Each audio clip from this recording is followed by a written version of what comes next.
प्रिय विद्यार्थियों, विगत कालांशों में हमने सिंघल द्वीप वर्णन खंड का अध्ययन किया। उसी में जायसी ने सिंघल द्वीप के वर्णन को अलौकिक शैली में विस्तार से बताया।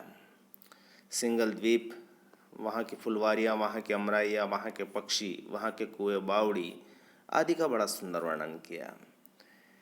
वहाँ की पनिहारीन और उनका सौंदर्य, वहाँ की पद्मिनी जाति की नारियाँ, उनका भी उन्होंने बहुत अच्छा वर्णन किया। अब हम आगे का पद पढ़ते हैं जहाँ वो फुलवारी का वर्णन कर रहे हैं और वहाँ पर कितने सुंदर वृक्ष हैं, कितने सुगंधित वृक्ष हैं और कैसे कैसे फूल खिले हुए हैं, उनका एक सामान्य सा वर्णन है। उसको देखें आप। कवि कह रहे हैं कि पुनि फुलवारी लागी चहु पासा, बिरिछ बेदी चंदन भई वासा। पुनि फुलवारी लागी चहु पासा, चहु ओर मतलब चारों ओर सिंघल द्वीप में फुलवारियाँ लगी हुई है, फुलवाड़ियाँ लगी हुई है, बगीचे में फूल फूल खिल रहे हैं। बिरछ बेदी चंदन भई वासा, और वृक्षों को तो चंदन की बास ने बेध दिया है, अर्थात सारे वृक्षों में चंदन की खुशबू व्याप्त हो गई है। यानी सारे जो पेड़ हैं उन वृक्षों में चंदन की खुशबू आ रही है। बहुत फूल फूली घनबेली। अब जो वहाँ घनबेली हैं यानी जो बेलें हैं वो इस तरह से खिले हैं, चारों तरफ फूल फली रही हैं कि वहाँ का सौंदर्य ही निखर आ गया है। और उन बेलों में उन फूलों में कौन कौन है? केवड़ा, चंपा, कुंद, कमेली। केवड़ा है, चंपा है, मोगरा है, चमेली है। इनकी सुगंध, इनसे खिले हुए फूल उस फुलवारी की शोभा बढ़ा रहे हैं। सुरंग, गुलाब, कदम और कूजा, सुगंध, बकोरी, गंधर्व पूजा। वहाँ पर जो लाल गुलाब हैं, कदम्ब हैं और कूजा जो फूल हैं जिसे कुब्जा फूल भी कहते हैं, और सुगंध बकोरी, बकोरी होती है गुलाब कावली। ये सुगंधित गुलाब कावली जैसे फूल जिनकी गंधर्व सेन पूजा में उपयोग में लेते हैं और अपने पूजा पाठ उन फूलों के माध्यम से करते हैं जो इन फुलवारियों में लगे हुए हैं। जाही जूही बगुचन लावा, जूही के फूल बगीचों में खिल रहे हैं। पुष्प सुदर्शन लाग सुहावा, ये पुष्पों को देखते हैं तो बड़े अच्छे लगते हैं आँखों को, सुदर्शनकारी हैं, अर्थात जिनको देखते ही हमारा मन मुग्ध हो जाता है। नागेसर सदबरग नेवारी और सिंगार हार फुलवारी। नागकेसर और सदबरग, नेवारी, हर सिंगार, ये जितनी भी हैं इनकी भी अलग अलग फुलवाड़ियाँ वहाँ दिखाई दे रही है। सोन जरद फूली सेवती, सोन जरद सेवती, और ये भी फूली हुई हैं, खिली हुई हैं। रूप मंजरी और मालती, रूप मंजरी और मालती की लताएं भी वहाँ पर फैली हुई है, उस फुलवाड़ी की शोभा बढ़ा रही है। यहाँ पर सीधा सा वस्तु वर्णन है, उसमें कोई लाक्षणिकता नहीं है। जितने भी फूल हैं, फल हैं, वृक्ष हैं, उनका नाम यहाँ पर दिया हुआ है। मोलीश्री बेली ओ करना, यहाँ पर मोलीश्री और मोलीश्री की जो बेल है वो भी क्या देखने, और करना, करना का मतलब कर्ण फूल वाली जो बेल है वो भी यहाँ पर दिखाई दे रही है। सबे फूल फूले बहुवर्णा, सभी प्रकार के भांति भांति के रंग के फूल फूले हुए हैं, खिले हुए हैं। तेहि सिरी फूल चढ़ही वे जही माथे मणिभाग, इन फूलों को चढ़ने का सौभाग्य वहाँ होता है जिसके भाग्य में ये लिखे हुए हों, आज है ही सदा सुगंध बहुजनो वसंत ओ फाग। क्योंकि चारों ही महीने पूरे वर्ष पर्यंत ये जैसे वसंत और फाग की भांति सुगंध बरसाते रहते हैं, तो जो भाग्यवान होगा जिसके मस्तक पर ये फूल चढ़ेंगे। तो इस सिंघल द्वीप की फुलवाड़ी का वर्णन है। इसमें वही पुरानी दोहा चौपाई शैली का उन्होंने प्रयोग किया है। अनुप्रास, उत्प्रेक्षा अलंकार इसमें है, अवधि भाषा इसमें प्रयुक्त हुई है। अगले पद की ओर बढ़ते हैं जिसमें सिंहल नगर का वर्णन आ रहा है। कवि कहते हैं कि सिंगल नगर देखू पुनि बसा, धनी राजा अस जय के दशा। यदि सिंगल नगर का अवलोकन किया जाए, सिंगल नगर कैसा है, तो जिस राजा ने जैसा शहर बसाया हुआ है उसकी स्थिति यहाँ पर प्रकट हो जाती है। देखी पुनि बसा, धनी राजा, तो ऐसा लगता है कि यहाँ का राजा धनवान है और उसकी दशा बहुत उन्नत है। ऊंची पोरी ऊंच आवासा, यहाँ बड़े बड़े पोरे हैं यानी बड़े बड़े दरवाजे हैं और उनसे ऊंचे आवास हैं, बड़े बड़े महल नजर आते हैं।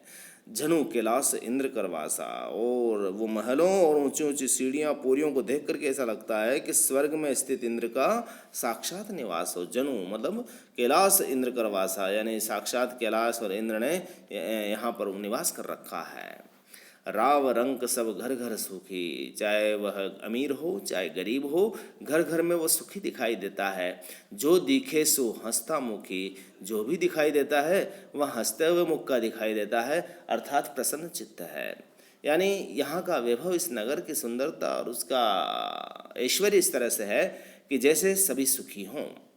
रची रची साजे चंदन चोरा, रची रची चंदन के चबूतरे लगे हुए हैं, यानी सजावट भरे चबूतरे हैं और चबूतरों पर चंदन लगा रखा है। और पोते अगर मेद और गोरा, उन पर अगर मेद और कस्तूरी इनका लेपन कर रखा है। सब चौपार ही चंदन खंबा, और सभी चौपालों में चंदन के खंबे लगे हुए हैं, ये उनकी समृद्धि को दर्शाते हैं। और ओठ ही सभा सद बैठे सभा, और जिनका सहारा लेकर के सभापति सभा में बैठे हुए हैं। मन हो सभा देवतन कर जूरी, ऐसा लगता है कि मानो देवताओं की सभा जुड़ी हुई हो। परी दीठी इंद्रासन पूरी, और पूरी जहाँ दृष्टि डालो साक्षात इंद्रासन दिखाई देता है, इंद्र नगरी दिखाई देती है, यानी अलका नगरी दिखाई देती है।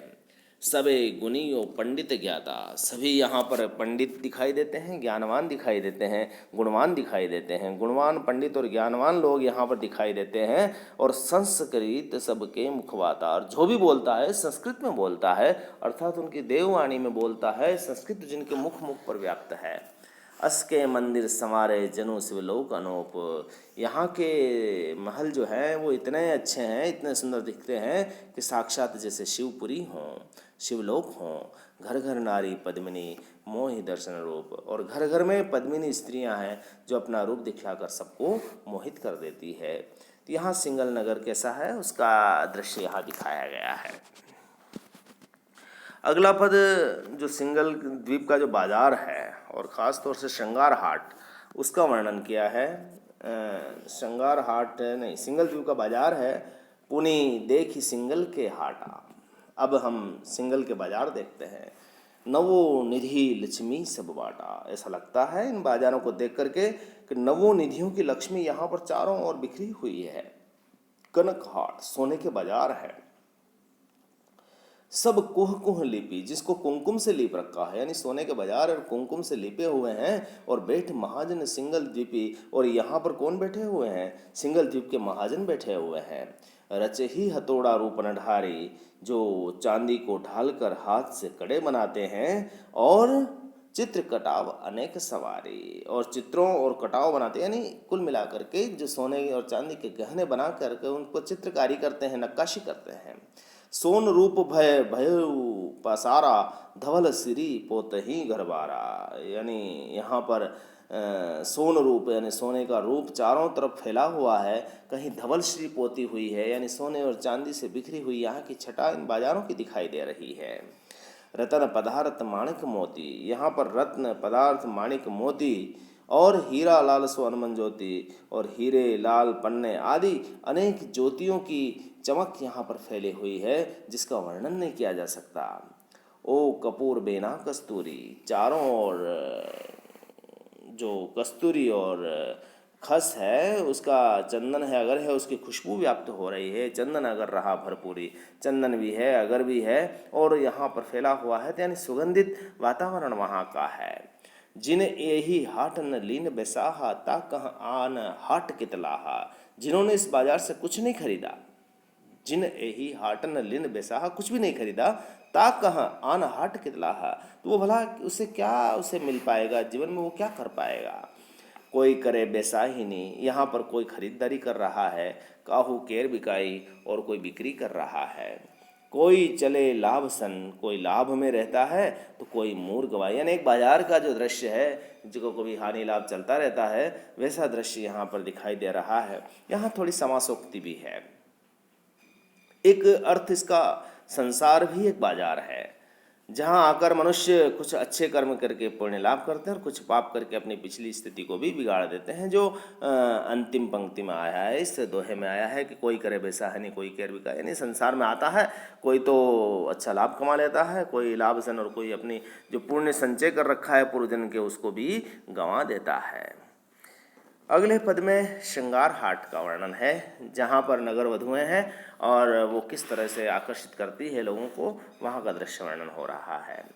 पुणे सिंगार हाट भल देसा, किए सिंगार बैठी तह वैसा।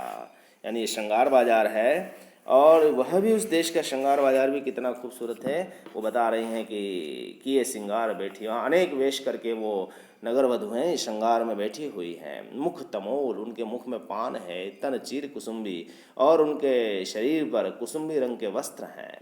कानन कनक जड़ाऊ खुम्बी, और कानों में सोने की जड़ाऊ खुम्बी पहन रखी है जो उनके सौंदर्य को बढ़ा रही है। हाथ बीन सुनी मिर्ग भुलाए, उनके हाथों में बीन है, वीणा है, और यदि उनको कोई सुन ले उस वीणा के स्वर को तो मृग की भांति वह भ्रमित हो जाता है। यदि कोई मनुष्य उनको सुन ले तो उन मधुर स्वरों पर मोहित होकर रास्ता भूल जाता है।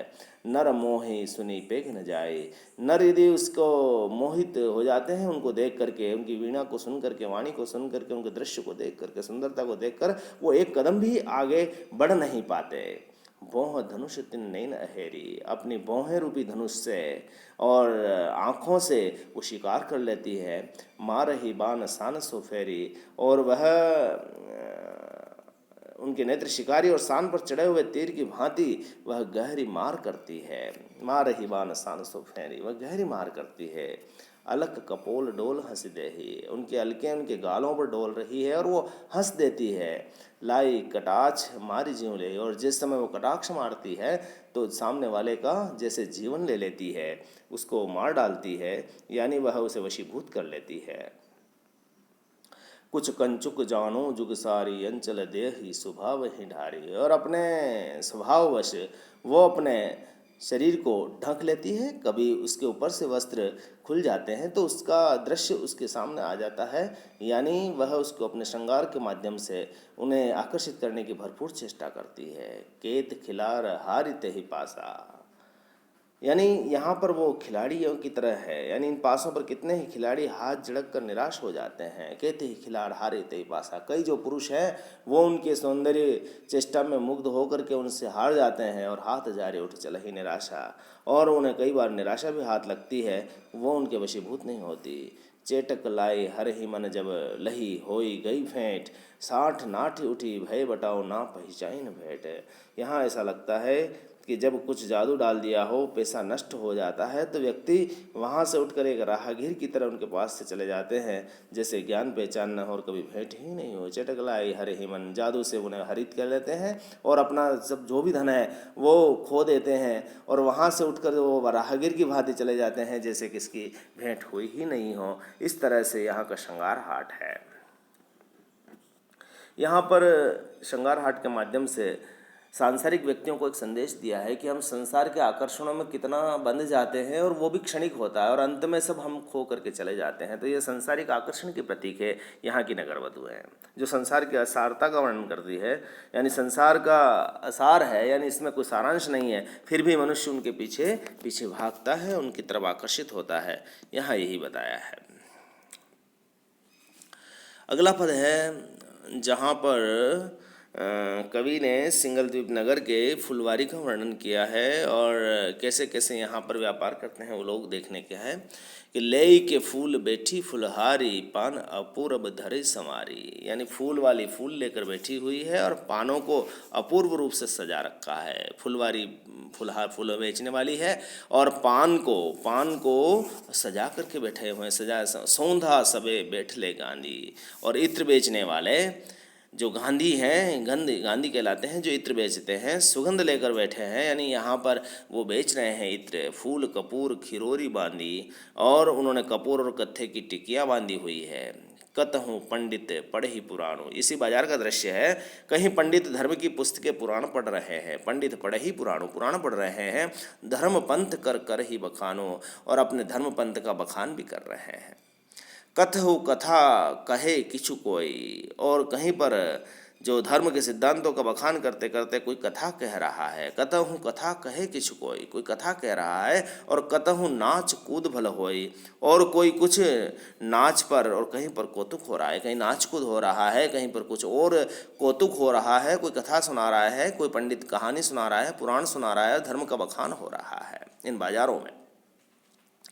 कतहु चिरहंटा पंखी लावा, कतहु पखंडी काठ नचावा।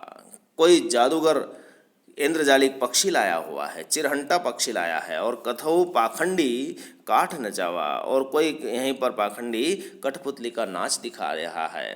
कतहु नाद शब्द होई भला, कहीं पर अच्छा संगीत हो रहा है, शब्द बज रहे हैं, संगीत के स्वर आ रहे हैं। कतहु नाटक चेटक कला, और कहीं पर नाटक और जादुई कलाएं ठग विद्या सिखाई जा रही है, दिखाई जा रही है। कतहु काहू ठग विद्या लाई, कतहु ले मानुष बोराई। किसी ठग विद्या में देख करके मनुष्य कहीं पर बोरा जाता है, पागल हो जाता है। इस बाजार में सभी तरह के दृश्य हैं। चरपट चोर गठी चोरा, मिले रही जोई नाच, ओ ओही हाट सजग भा, गथ खाकर पे पाँच। यहाँ पर उस नाच में चालाक और गांठ काटने वाले भी मिल रहे हैं, जेब कतरे भी मिल जाते हैं। जो इस बाजार में सजग रहता है उसकी पूंजी बची रहती है। यहाँ पर भी समासोक्ति है, यानी ये संसार भी एक प्रकार का बाजार है। और यहाँ पर जेब कतरे जो सांसारिक लोग हैं वो माया का प्रभाव से बचे रहते हैं, तो वो आपके जो पुण्य संचित हैं उनको भी ले लेते हैं, उनके काट लेते हैं। तो जो अपनी पुण्य पूंजी को बचा सकते हैं इस बाज़ार में वही सार्थकता है, अन्यथा वह अपनी मूल पूंजी भी गंवा करके चला जाएगा। क्योंकि संसार में सभी तरह की चीज़ें मिलेगी जो आपको आकर्षित करेगी, और यदि इस आकर्षण से कोई बच पाया है तो वह अपने जीवन को भी सफल कर पाएगा। ये आज इन 5 पदों को आप ध्यान से देखें, इनके पद की व्याख्या करें, फिर अगला अंश हम अगले कालांश पे पढ़ेंगे।